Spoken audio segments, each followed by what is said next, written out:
Happy holidays, you bunch of hooligans. It's almost time to close out the chapter that was 2024. This video is all about the stuff that's excited us the most this year.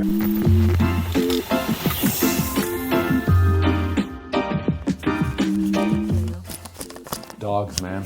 Right off the bat, we're going to talk about a bike that's completely new. Based in Zurich and hand-built in France, it's a mini velo cargo bike. Mini velos are small, cargo bikes are often big. Monopole fits right in the middle. So I think it fits into your everyday life a little better. It fits into storage space better. It does not exceed the length of a regular size car rack. And the bike itself is optimized for a more realistic everyday amount of cargo. Their modular cargo rack system means you can switch between front rack options. And I haven't seen a front rack like their shopper rack before. It's basically built with a compartment on each side to perfectly fit a grocery bag. I thought that was pretty cool. Let's quickly run through some of the features of this bike. First of all, the bike is built around a 24-inch rear wheel and a 20-inch front wheel. The bike comes in 3 sizes. The bike is built to accommodate a pinion gearbox, but they do offer an adapter for fans of a traditional derailleur system. And lastly, the steering is belt-driven. Overall, I really enjoyed seeing the different ways people have built this bike up over this year. A lot of components that we really like have been used, like different alt bars and big supple tires. And I think it's clear that Monopole took great care in the design of this bike. It's really unique. Otso definitely had a hold my beer type moment this year with the release of their new steel Warakin. The 4 things that have us really excited about this are the adjustable geometry, suspension corrected fork, the custom component configurator on the website, and dang good looks. Starting with the adjustable geometry, the Warakin's tuning chip rear dropout system basically allows you to put your rear wheel in 3 different positions. So in other words, your wheelbase, bottom bracket height, and your head tube angle can all be dialed in by the different amounts you see in the screen here.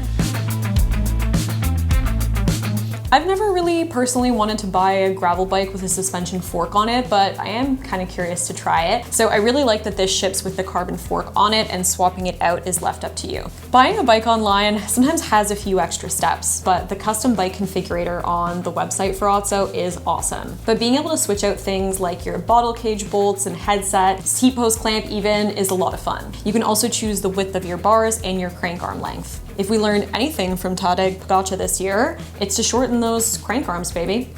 At the end of the day, I'm just really excited to see Otso putting more focus into the steel bike category. This bike is a real feast for the eyes. When I first saw this bike, I immediately thought of the bike that's always in George Costanza's apartment, and that alone made me want to buy one.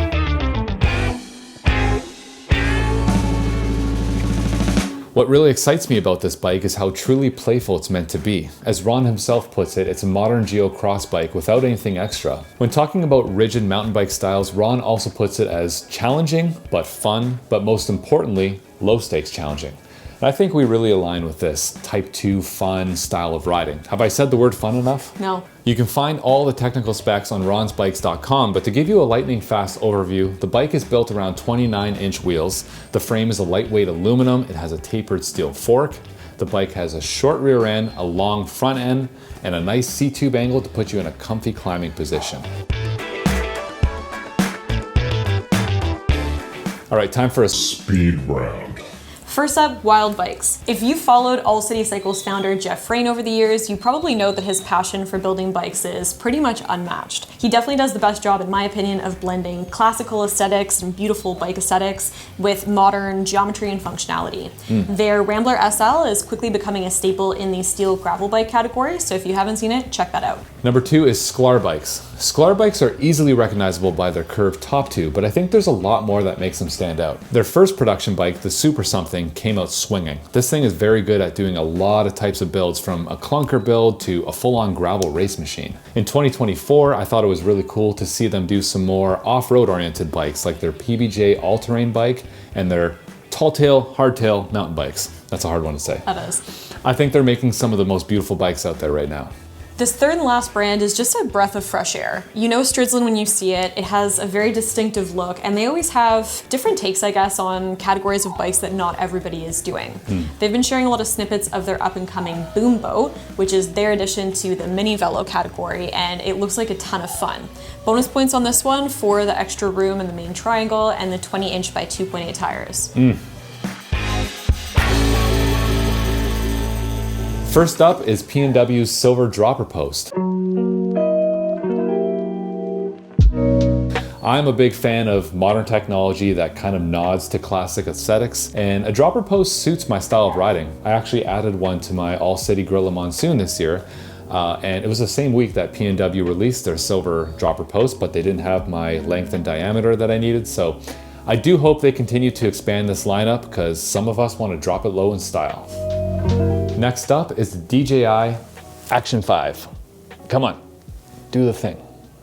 I think you can safely get any action camera from the last 3 or 4 years and not notice a massive difference in video quality.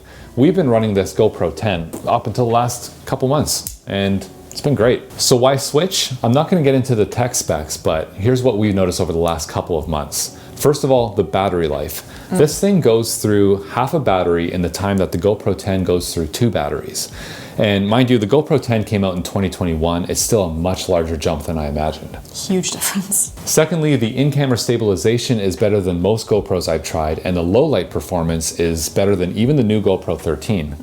I find we really notice this when we're riding in trails. If there's a lot of tree coverage, the shutter speed lowers, and the stabilization starts to struggle, it could easily get really shaky. But since having the DJI Action 5, I've had a lot more usable footage.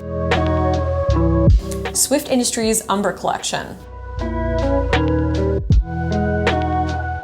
This newest launch from Swift Industries, who are a very cool female-owned brand, really caught my eye because they played with the technical qualities of the fabrics and materials that are used to build bags and make them functional, and treated that as part of the pattern. Also really like this monochrome green colorway that they built the bag in. I think if you got either the top 2 bag or the Zeitgeist from the collection, it would go with the other bags in your collection, and pretty well with any frame color as well. Lastly, I also really like the ratchet system inside of the Zeitgeist. I had a bit of experience with this system recently, and if you're a chronic overpacker like me, it's actually a super handy tool to secure things down if you might have overstuffed your bag a little bit. Take it from her, she is a chronic overpacker and her bikes look rad. Next up, the Ripton Jantaloons. They put out a new release that I'm pretty sure is limited edition called their Jantaloon style.